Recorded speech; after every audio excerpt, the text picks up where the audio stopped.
Hello and welcome to the Powerful Personal Brand Podcast. I am your host, Claire Bahn, and on today's episode, I'm going to be talking about why content marketing matters. Let's get into it. I remember seeing something. Sometimes you see stuff from time to time in your feed, and it says like, is blogging dead? I think blogging is dead. Google is extremely powerful, and they want words, so blogs are not dead.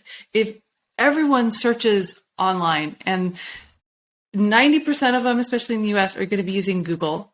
So that's why content marketing and blogging is not dead, because that is your fastest way to get on Google search results is by using content marketing and by blogging. So another thing, I found somebody who's super into TikTok, had a huge following on TikTok, and I suggested they diversify and get onto YouTube. And they were like, ew, YouTube. Isn't that for like old people? Isn't YouTube dead? And I'm like, no, YouTube's owned by Google. It is the second largest search engine in the world. It's not dead. So anyway, blogging's not dead. YouTube's not dead. So now that we got that out of the way, let's talk about content marketing. So content marketing is so key. And a lot of times it can be really daunting, right? Because you're thinking, oh, what is content? And I have to create, great content and I want to create viral videos and all these super things, silly buzzwords. But the thing that's actually really cool about content marketing is I could take a blog, say a 1,500 to a 2,000 word blog, longer is always better. And I can use that. So say it's the top 5 tips to X, Y, and Z. I can say this week on social media, I'm going to be talking about the top 5 ways to do X, Y, and Z. And then I say, okay, here's tip number 1, tip number 2. So I have 5 days of content and I've just kind of spoon-fed my tips. And then if someone on day number 1 is like, I want to know all the 5 tips, you're like, great, go check out the video or go check out the blog. Perfect. Because you get people interested, either they want to see the next day on social media, or they're super interested and they're going to go and look at that blog because you've given them a clear CTA. So really awesome to take that content and repurpose it. So repurpose it for posts, repurpose it for videos. You can do a long form video, which can be spliced into separate videos. This podcast is going to be spliced into separate videos. So it's so easy. Content batching. This particular day when I'm shooting this podcast, I shot 5 podcasts, 1 with a guest and 4 standalone podcasts. So you might see the shirt in a couple of them. Content batching, we're so busy. And it's so much easier if you're not kind of like taking a little nibble here, a little nibble there, little nibble there. You get into your zone and you focus and you get it done. So for me, I'm constantly coming up with ideas like, oh, that would be great to do a podcast on this, great to do a podcast on that. And then we brainstorm with my team and come up with these kind of bullet points that are sitting in front of me. And then I'll shoot these episodes all in one day based on stuff that me and the team kind of came up with over the last month. So content batching is really, really cool. And you can kind of think about it. You can kind of hone it. To like really get your ideas out there. You can ask for feedback. So it's actually really kind of cool. And it can make it a lot easier if you start with one thing and then splice it into different little bits. Back a couple of years ago, I had a blog, we would do blogs and then we would take that into a video script to be a YouTube video. And then that would be taken into smaller videos to put onto other social media platforms. So I've done this many different ways. Now that I have a podcast, those are my videos, and we take those and split them into shorter videos. So there's so many ways that you can do it. But that's how you content batch, is you literally are like, okay, here are some real big ideas I want to get out this month, create blogs about it, create videos about it, and then create the social media around that. So it's just not so daunting.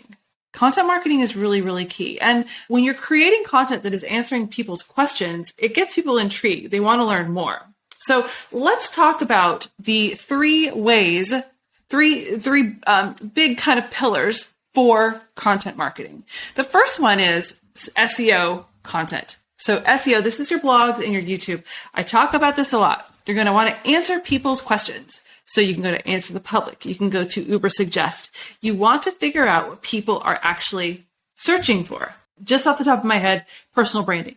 People search for personal brand statements, personal branding examples, personal brand strategists, this kind of thing. So I'm going to create content on here's how to create your own personal brand statement. Here are examples of personal brands that are really that are doing it well.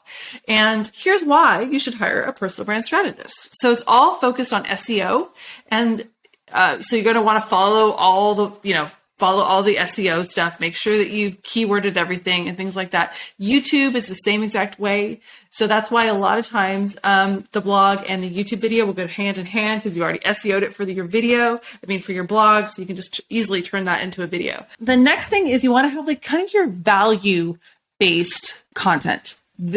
I'm creating value for my ideal customer, my ideal audience. So a lot of the videos that I do, I have underlying themes that I talk about a lot. I recently did a podcast called The 3 A's of Personal Branding. It's because these things come up all the time. Authenticity is so big. It was during a situation that I met somebody, and this particular person, and I know a lot of people in the same position, they have a really hard time. They're authentic, they have all the stuff, but they don't take action. So when I came up with the 3 A's, the third one was action, because I think that's the stuff, that's one that people just don't do. They don't take action. So that is the type of thing that I create where it's a value-based content. It literally, I know my clients' pain points. So a lot of times, I will talk to my team because my teams, has different insights for things that they're doing and things that they're working on. And they'll come up to me and they'll say, hey, you know what, Claire, I have a great idea for a podcast on this. I have a great idea for a social media post on that. I joke about how marketing is easy because people in the marketing world know it's not easy. And people that don't know will do it and they'll be like, damn, that's hard. I'm like, yeah. I could have told you that. Creating stuff like that value-based, customer-centric content that literally, their pain points. I know people are going to, won't take action. I know that they are stuck in analysis paralysis and these kind of things because I see it. I see it with clients that I work with. I see it all the time and I'm like, I'm going to create this video. So that's the SEO-based content, and then you have your value customer-based content, and then you have your thought leadership. So your thought leadership content is just the real content that it can be timely, like how to recession-proof your career, how to, you are using timely things. I'm letting you know now, talking about how, because a lot of people are talking about Chat GPT and, oh my God, kind of like my thought is people could probably think that this could take over for marketers. I don't need to hire marketers. And I'm like, okay, I'm going to create a podcast telling you why that is not the case. So again, that's showing you my thought leadership. I'm not going somewhere. I'm not copying anyone's content. I'm coming up with this on my own. And that is actually going to make you a thought leader because you're like, this is timely. This is my own. These are my own thoughts, my own words.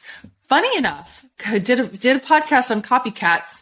The podcast that I did with 3 A's, there was some other copycat personal branding person that was did the 5 A's of personal branding. I'm like, really?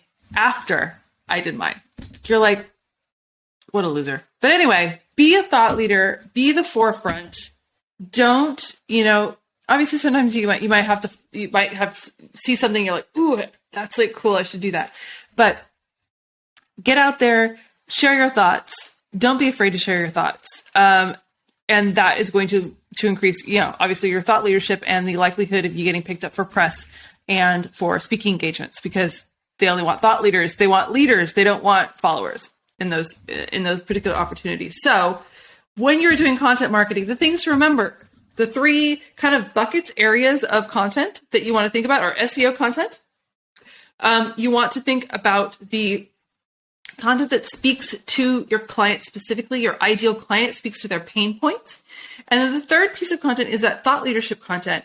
It's the stuff that you're kind of taking, you're going, hey, this is something that I'm seeing, let's talk about that. This is a trending topic. This is a trending thing going on, and I need to make my stamp. I need to make my voice heard on this subject. So those are the three areas of content that you need to be doing. And the next thing is content batch. Create that blog, do social media posts from that, and then create videos so that it's easy.